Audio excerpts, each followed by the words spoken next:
India தொடர்ந்து பொருளாதாரத்தில் முன்னேறி வருகின்ற ஒரு நாடாக ஏற்கனவே கணிக்கப்பட்ட ஒரு நாடு. தற்பொழுது இந்த ஆண்டினுடைய இறுதி முடிவில் உள்நாட்டு உற்பத்தியை எடுத்துக்கொண்டால் 4.18 டிரில்லியன் டாலர் என்ற உள்நாட்டு உற்பத்தியோடு உலகினுடைய 4வது மிக பெரிய பொருளாதாரமாக இந்தியாவினுடைய பொருளாதாரம் மாறி இருக்கின்றது.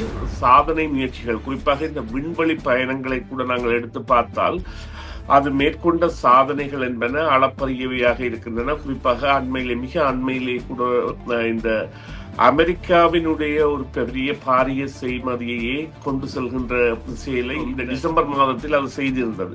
மோடி அவர்களால் குஜராத் முன்னிலைப்படுத்தப்பட்டு பல திட்டங்கள் கொண்டு வரப்பட்டதும், அது சுதந்திர வர்த்தக வலயமாக பிரகடனப்படுத்தப்பட்டதும் சுமார் 15 ஆண்டுகளுக்கு முன்னர் நடந்த பொழுதும் அதனை மீறி வளர்ச்சி கண்ட நாடுகள், இந்த மாகாணங்களாக நாங்கள் குறிப்பிடக்கூடியது தமிழ்நாடு, மகாராஷ்டிரா மற்றும் கர்நாடகா. இவை மூன்றும் குஜராத் பின்தள்ளி இன்று முன்னிலையில் நிற்கின்றன.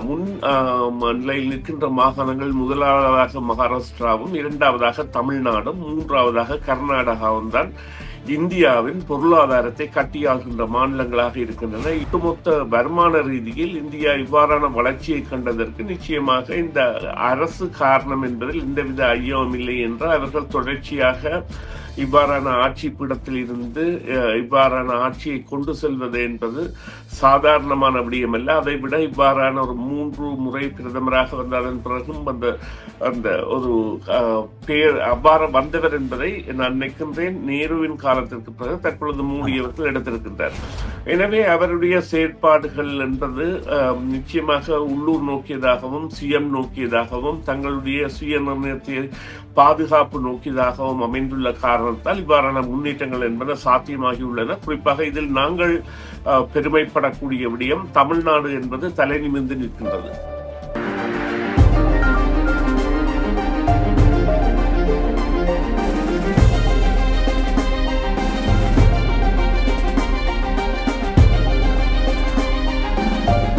சமகால முக்கிய நிலவரம் தொடர்பாக இன்றைய நிகழ்ச்சியில் நாங்கள் பேச இருக்கின்ற விடயம், இந்தியா தொடர்ந்து பொருளாதாரத்தில் முன்னேறி வருகின்ற ஒரு நாடாக ஏற்கனவே கணிக்கப்பட்ட ஒரு நாடு. தற்பொழுது இந்த ஆண்டினுடைய இறுதி முடிவில் உள்நாட்டு உற்பத்தியை எடுத்துக்கொண்டால் 4.18 டிரில்லியன் டாலர் என்ற உள்நாட்டு உற்பத்தியோடு உலகினுடைய 4வது மிக பெரிய பொருளாதாரமாக இந்தியாவினுடைய பொருளாதாரம் மாறி இருக்கின்றது. ஏற்கனவே 4வது இடத்தில் இருந்த ஜப்பான் இப்பொழுது 5வது இடத்துக்கு பின்தள்ளப்பட்டிருக்கின்றது.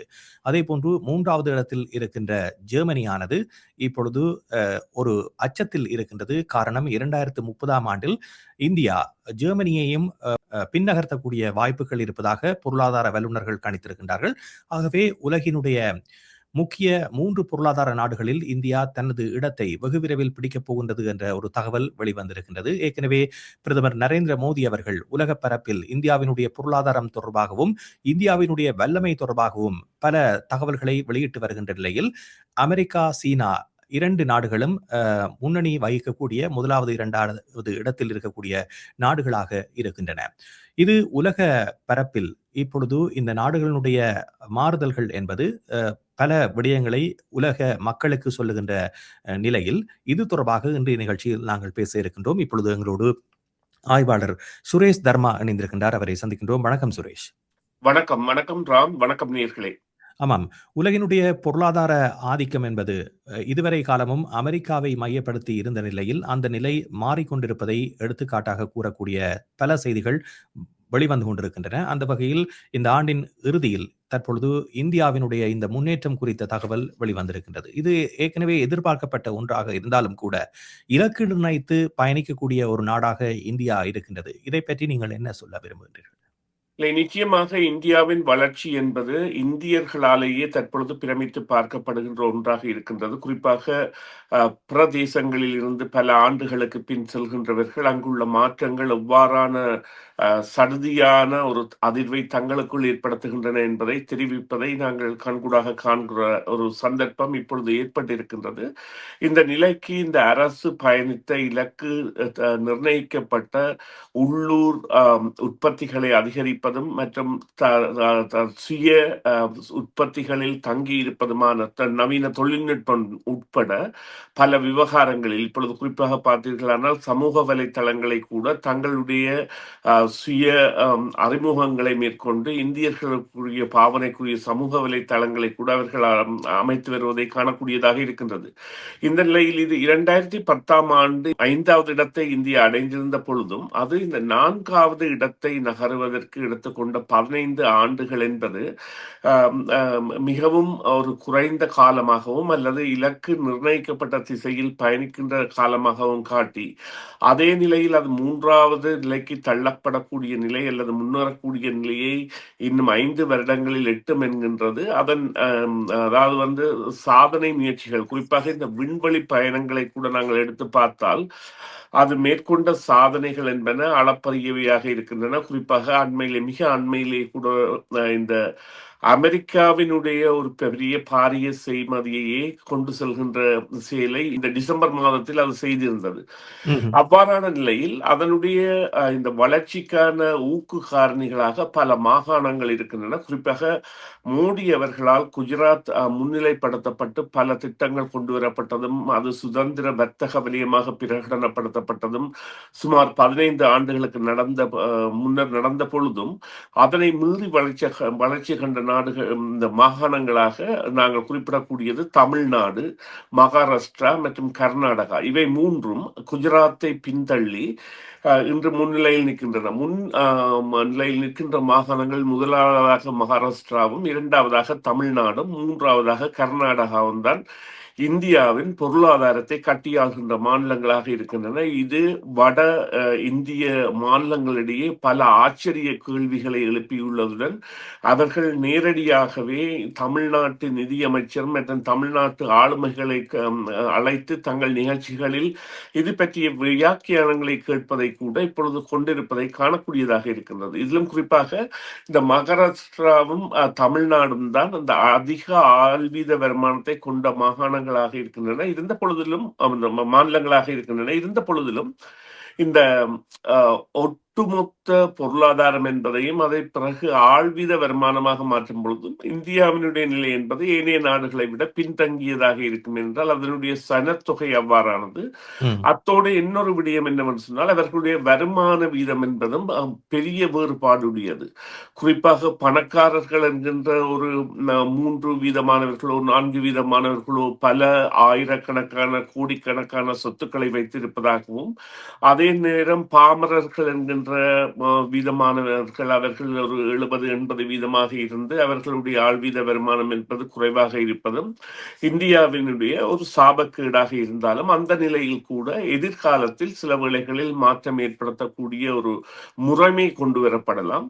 இருந்த பொழுதிலும் ஒட்டுமொத்த வருமான ரீதியில் இந்தியா இவ்வாறான வளர்ச்சியை கண்டதற்கு நிச்சயமாக இந்த அரசு காரணம் என்பதில் எந்தவித ஐயமும் இல்லை என்றால் அவர்கள் தொடர்ச்சியாக இவ்வாறான ஆட்சி பீடத்தில் இருந்து இவ்வாறான ஆட்சியை கொண்டு செல்வது என்பது சாதாரணமான விடயமல்ல. அதை விட இவ்வாறான ஒரு 3 முறை பிரதமராக வந்த அதன் பிறகும் அந்த ஒரு பேர் அவ்வாறு வந்தவர் என்பதை நான் நினைக்கின்றேன் நேருவின் காலத்திற்கு பிறகு தற்பொழுது மோடி அவர்கள் எடுத்திருக்கின்றார்.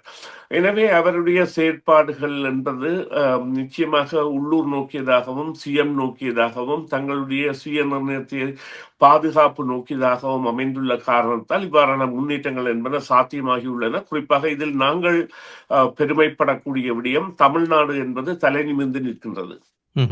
இதில் இன்னொரு முக்கியமான விடயம் இருக்கிறது. இன்று உலகம் என்பது பொருளாதார ரீதியில் பல சவால்களை எதிர்கொண்டு வருவதை பார்க்கக்கூடியதாக இருக்கின்றது.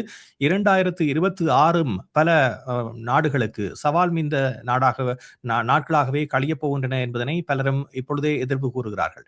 இந்த சூழலில் இந்தியாவினுடைய பொருளாதாரம் என்பது கடந்த காலாண்டை எடுத்துக்கொண்டால் கூட துரித வறட்சி அடைந்து வருவதை பார்க்கக்கூடியதாக இருக்கிறது. இது எவ்வாறான சாத்தியமான ஒரு விடயமாக இருக்கின்றது? ஏனென்றால் பல நாடுகளுக்கும் பொதுவான இந்த பொருளாதார மந்தகதி என்பது இந்தியாவினுடைய பொருளாதாரத்தை பார்க்கின்ற பொழுது இல்லாத ஒரு சூழல் காணப்படுகின்றது. அது பணவீக்கமாக இருக்கலாம், உள்நாட்டு உற்பத்தியின் தாக்கமாக இருக்கலாம். இதற்கான காரணம் என்று நீங்கள் இதனை பார்க்கிறீர்கள்? இவர்கள் ஏற்றுமதி சந்தியை பெரும்பான்மையாக வைத்திருப்பது இதற்கான முக்கிய காரணம். ஏற்றுமதி சந்தி என்பது இந்தியாவிடம் பல துறைகளிலும் இருக்கின்றது. குறிப்பாக அது நாங்கள் நினைத்து பார்க்காத துறைகளான இந்த இறால் வளர்ப்பு, மீன் வளர்ப்பு முறை, அதாவது ஃபார்மிங் எனப்படுகின்ற மீன் சந்தைகள் மற்றும் போன்றவற்றில் கூட அவர்களுடைய ஏற்றுமதிகள் இருக்கின்றன. அதே போன்று இந்திய உணவுப் பொருட்களோ, உடைப் பொருட்களோ மற்ற மக்களாலும் பாவிக்கப்படுகின்ற பொருட்களாக மாறி வருகின்ற தன்மை என்பது அதிகரித்து வருகின்றது. நீங்கள் எந்த இடத்திலும் எந்த ஒரு இந்திய உணவுப் பொருளை வேண்டக்கூடியதாகவோ அல்லது அவர்களுடைய காய்கறிகளை வேண்டக்கூடியதாகவோ அல்லது அவர்களுடைய பொருட்களை வேண்டக்கூடியதாகவோ சந்தைகள் பெருகிச் செல்கின்றன. அத்தோடு இந்த கணனி இயந்திர கணனி என்றல்ல, எந்த ஒரு சாதனை இயக்கத்திற்கும் தேவையான இந்த சிப் உற்பத்தி விவகாரத்தில் இந்தியா தன்னை முன்னேற்றி வருகின்றது. இந்த மைக்ரோசிப் அந்த விவகாரத்தில் அவர்கள் தங்களை முன்னேற்றி அதில் பெரிய ஒரு வெற்றியை அடைந்து வருகின்றார்கள். அத்தோடு இந்த தொழில்நுட்ப வளங்களை விற்பவர்களாக அல்லது தொழில்நுட்ப வளங்களில் ஆலோசனை வழங்குவவர்களாக இந்திய கம்பெனிகளும் இந்தியர்களும் மாறி வருவது இன்னொரு காரணம். குறிப்பாக பார்த்தீர்களானால் இந்த சிலிக்கோன் வேலி எனப்படுகின்ற இடத்தையோ அல்லது இப்பொழுது ஏஐ தொழில்நுட்பம் பெறுகின்ற பொழுது அதனையிலேயோ இந்த முக்கிய பங்காற்றுபவர்களாக இந்தியர்களும் இருப்பது என்பது நிச்சயமான உண்மை. அதில் நீங்கள் குறிப்பிட்ட ஒரு விடயம் இருக்கின்றது. மற்ற நாடுகள் எல்லாம் 2026 எவ்வாறு இருக்கும் என்று, குறிப்பாக கனடா கூட அவ்வாறான நிலையில் தான் இருக்கிறது. எவ்வாறு இந்த 2026 என்பது இருக்க போகின்றது என்று தெரியாத நிலையிலும், அதே போன்று அமெரிக்கா 2.2 2.6% வளர்ச்சி போன்றவற்றை எல்லாம் எதிர்பார்க்கின்ற பொழுதும் இந்தியாவின் வளர்ச்சி என்பது 2.75 அல்லது 3% அவர்களால் கணிக்கப்பட்டிருக்கின்றது. இது நிச்சயமாக அவர்களுடைய நிலைமை என்பது நிச்சயமாக மாறுபட்டு செல்கின்றது. அவர்கள் உலக பொருளாதார அல்லது உலக வர்த்தகத்தில் ஒரு நிலையான இடத்தை தக்க வைத்திருக்கின்றார்கள் என்பதை காட்டி நிற்கின்றது. அத்தோடு இந்த வணிக வியாபாரங்களுக்கான கப்பல் போக்குவரத்து துறையிலும் அவர்களது ஆதிக்கம் என்பது தற்பொழுது மேலோங்கி வருவதை காணக்கூடியதாக இருக்கின்றது. இது கூட காரணம், அந்த இன்னொரு காரணமாக இருக்கும். இங்கே இந்த இவ்வாறான முன்னேற்ற காரணிகளால் பயனாளிகளாக போகின்ற நாடுகளில் இலங்கை, மாலத்தீவு, நேபாளம் போன்றவை எல்லாம் இணையாக வரும் என்பதில் எந்தவித சந்தேகமும் இல்லை. என்னவென்றால் இந்தியாவினுடைய அந்த வளர்ச்சியின் சிறு தாக்கங்கள் அல்லது வளர்ச்சியின் போதான முதலீடுகள் போன்றவை எல்லாம் இந்த நாடுகளை நோக்கி முன் செல்லக்கூடிய தன்மை இப்பொழுது பார்த்தீர்களானால் அவர்களுக்கு ஒரு இன்னும் ஒரு ஆலையை துறப்பதற்கான தேவை இருந்தோ அல்லது இன்னும் ஒரு பாரிய தொழிற்சாலையை துறப்பதற்கான தேவை இருந்து அதன் ஓவர்ஹெட் எனப்படுகின்ற அதன் செலவுகளை அவர்கள் ஒப்பு நோக்கி பார்க்கையில் இலங்கையில் அவ்வாறான ஒரு நிலைமையை ஏற்படுத்துவது என்பது அவர்களுக்கு மிகவும் சாதகமான சூழ்நிலையாகவும் அதற்கான போக்குவரத்துகள், அதாவது ஒரு நாளிலே நடக்கக்கூடிய போக்குவரத்துகள் என்பது இதனால் சில வேளைகளில் தமிழ் பகுதிகள் கூட பயனடையக்கூடிய சந்தர்ப்பம் இருக்கின்றது. ஏனென்றால் இப்பொழுது அதாவது ஒருவர் காலை உணவை யாழ்ப்பாணத்தில் முடித்துவிட்டு மதியம் சென்னையில் ஒரு அலுவலை முடித்துவிட்டு அன்று பின்னேரமே திரும்பக்கூடிய அளவிற்கு அவர்களுக்கு போக்குவரத்துகள் என்பன 3 விமான சேவைகள், ஒரு கப்பல் சேவை என்றெல்லாம் அதிகரித்திருக்கின்றன. இதன் மறுபக்கமாக நிச்சயமாக இந்த இப்பொழுது அந்த ஆடம்பர அதாவது சினிமா துறை என்பது கூட இலங்கையை நோக்கி சென்று அங்கே அவர்கள் தங்களுடைய படங்களை தயாரிப்பது எல்லாம் சாதாரண விடயமாக மாறிவிட்டது. அது தமிழ் மொழி மாத்திரமல்ல, அது தெலுங்கு, மற்ற மொழிகள் கூட, ஹிந்தி என மற்ற மொழிகள் கூட அவ்வாறான செயற்பாடுகளில் ஈடுபடுகின்ற தன்மை என்பது அவர்கள் விரிந்து செல்கின்ற பொருளாதாரத்தில் தங்களுடைய நிலைமைகளை கூட கட்டுப்படுத்த அல்லது சிலவீனம் அதிகரித்திருக்கின்றது என்பதை ஏற்புடையவர்களாக இருக்கின்றார்கள் என்பதை காட்டி நிற்கின்றது. ஏற்கனவே இந்த உலக பொருளாதாரத்தில் கோலோச்சிய நாடுகள் பின்னுக்கு தள்ளப்படுவது என்பது எதிர்காலத்தில் எவ்வாறான விளைவுகளை ஏற்படுத்தும் என்று கருதுகிறீர்கள்? ஏனென்றால் 3வது இடத்தில் தொடர்ந்து தன்னை நிலைநிறுத்தி இருந்த ஜெர்மனி வெகு விரைவில் 4வது இடத்திற்கு தள்ளப்பட போகிறது. அதே போன்று அமெரிக்காவுக்கும் சீனாவுக்கும் இடையிலான போட்டியில் கூட சில வேளைகளில் மாற்றங்கள் ஏற்படக்கூடிய வாய்ப்புகள் தற்போதைய சூழலில் தென்படுகின்றன. இந்த மாற்றம் என்பது எவ்வாறான விளைவுகளை உலக பரப்பில் ஏற்படுத்தும்? இல்லை, இங்கே குறிப்பிடப்பட வேண்டிய விடயம் என்னவென்று சொன்னால், இது அந்த ஆழ்வீத வருமானம் என்பது அதிகரிக்கப்படும் வரை இந்தியாவின் வளர்ச்சி என்பது ஒட்டுமொத்த வளர்ச்சியாகத்தான் பார்க்கப்படும். ஆனால் இந்தியா வளர்மா என்கின்ற கேள்வியை அது ஒரு அடிப்படை கேள்வியாக வைத்திருக்கும். அதே நேரம் நாங்கள் அந்த முதலாவது பொருளாதாரத்தை பார்த்தோமாக இருந்தால் அவர்களுடைய இப்ப அமெரிக்காவின் பொருளாதாரம் என்பது 30 ட்ரில்லியன்களாகவும் சீனாவின் அந்த ஒட்டுமொத்த வருமானம் என்பது 20 ட்ரில்லியன்களாகவும் இருக்கின்றன. அவர்களுக்கு இடையேயான இந்த 10 ட்ரில்லியன் என்கின்ற தொகை என்பது 10,000 பில்லியன்கள். அதனை அவர்கள் அடையக்கூடிய சாத்தியக்கூறு உடனடியாக இருக்குமா என்றால் அதற்கான கால தேவை இருக்கின்றது. அதே போல ஜெர்மனிக்கும் இந்தியாவிற்கும் இடையே உள்ளது, அல்லது இப்படி கூறலாம், ஜெர்மனை இந்தியா கடக்க முடியும் என்றால் இவர்கள் 4.2 நிற்கின்றார்கள், ஜெர்மன் ட்ரில்லியன் ஒட்டுமொத்த வருமானத்தில் நிற்கின்றார்கள், ஜெர்மனி 5 ட்ரில்லியன் ஒட்டுமொத்த வருமானத்தில் நிற்கின்றது.